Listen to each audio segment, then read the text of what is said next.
So here's a question. Out of all Marvel characters to get their own movie during this time period, why did they give one to the Punisher? I mean, I don't even think he was that popular back in the 2000s. And he's still not that popular today. I mean, he does have some good stories here or there, but he's not really a major headliner outside of what he does with other heroes as their foils. Like, what makes him interesting in Daredevil Season 2 was the fact that he was being a playoff Daredevil and not just for his own things.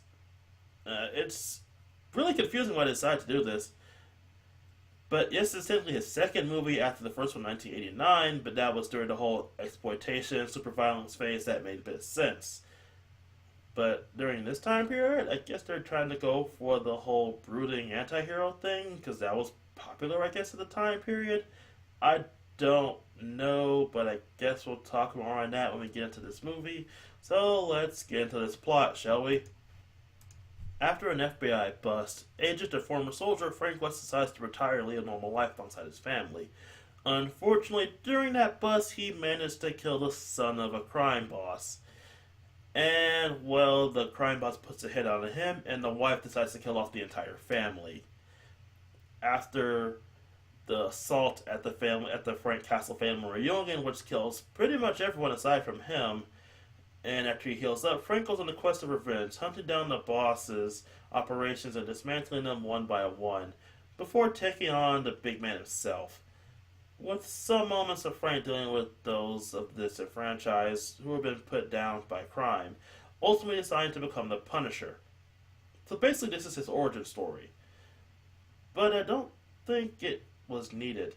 The beauty of the Punisher is that he's out to stop all crime, and making his origins more personal feels like it's a bit of a waste. The beauty of his original origin story was his family were just random targets that were just hit in the middle of a gang war.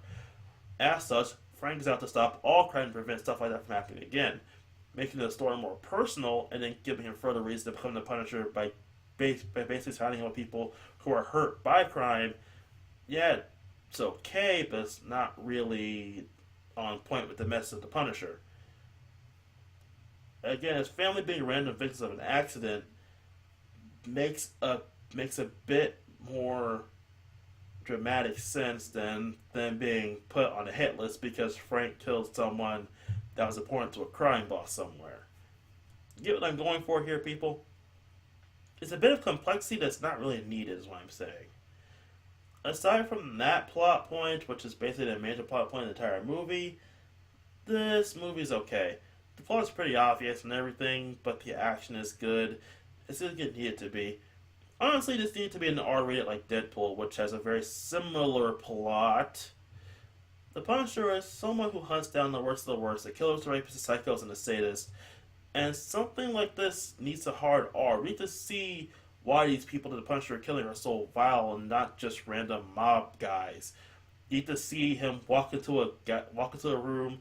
I'm going to say a scene from one of the comics.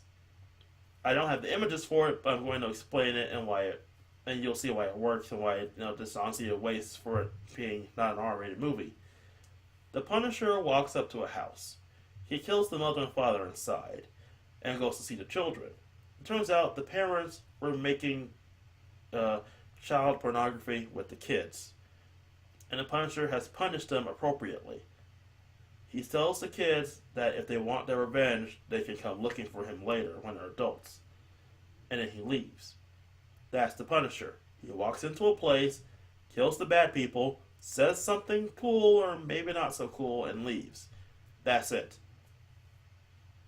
And while I say that, it can still make a really good movie if he's after one particular target. I mean, they made a whole comic series about him being after one particular target or targets in this case, and it was a pretty good one because it was Frank Castle versus the mob versus the law, and now he's avoiding not trying to kill cops, while the cops trying to kill him, and the mob's trying to kill both.